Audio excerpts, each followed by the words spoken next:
Bonjour, c'est Jean-Pierre Foucault. Ah là là, les souvenirs, c'est la vie, vous le savez.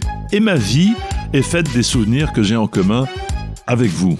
En effet, j'ai eu la chance, grâce à mes quelques années passées à la radio et à la télévision, on ne compte plus, de pouvoir vivre des moments formidables, riches en émotions. Et dans ce podcast, j'ai envie de partager avec vous ces souvenirs qui racontent une époque, un passé commun, notre mémoire collective.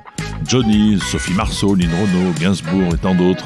Alors, bienvenue dans Foucault & Co, le podcast qui évoque, sans nostalgie, ces souvenirs qui font la vie.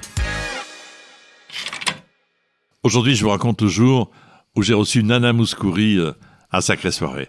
Nana Mouskouri est venue plusieurs fois à Sacrée Soirée. Je vais vous raconter deux anecdotes la concernant. La première fois qu'elle est venue, je lui ai fait écouter une voix, une superbe voix.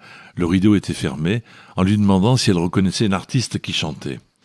Elle a eu du mal, elle a dit, c'est une artiste magnifique, la voix est sublime. Irène Papaz? Non. Elle m'a cité deux Mélina Mercouri? Non. Qui est-ce? Le rideau s'ouvre et c'était sa sœur.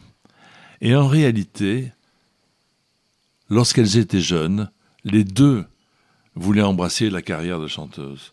Et c'est Nana qui a dit « moi et pas toi », ou c'est sa sœur qui a dit « toi et pas moi ». Et Nana était tellement émue, elle a fondu en larmes de voir que sa sœur aurait pu très légitimement faire au moins la même carrière qu'elle. Ça, c'était très très beau. Ils se sont étreints, ils se sont embrassés, et on était contents parce que notre surprise était réussie. La deuxième surprise que j'ai faite à Nana Mouskouri, elle avait fait une tournée triomphale aux États-Unis avec un grand acteur et chanteur américain qui s'appelait Harry Belafonte.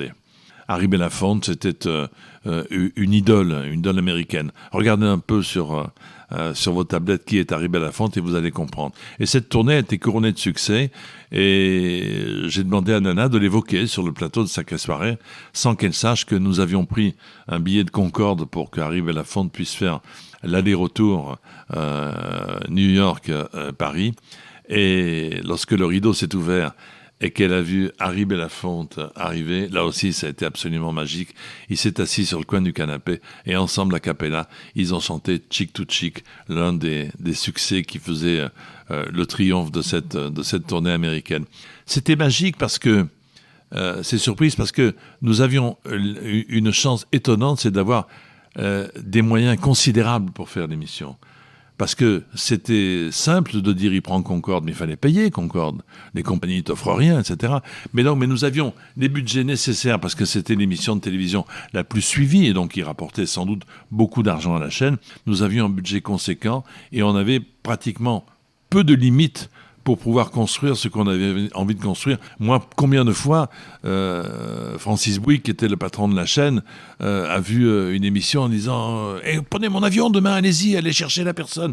Donc voilà, on a vécu une période absolument extraordinaire, ce qui nous a permis de faire 264 émissions, 264 mercredis de suite sur TF1.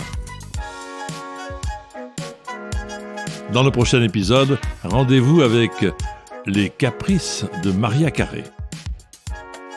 Si vous avez aimé cet épisode, notez-le, parlez-en autour de vous, et pour ne manquer aucun nouvel épisode, abonnez-vous à ce podcast sur votre plateforme audio préférée. À bientôt!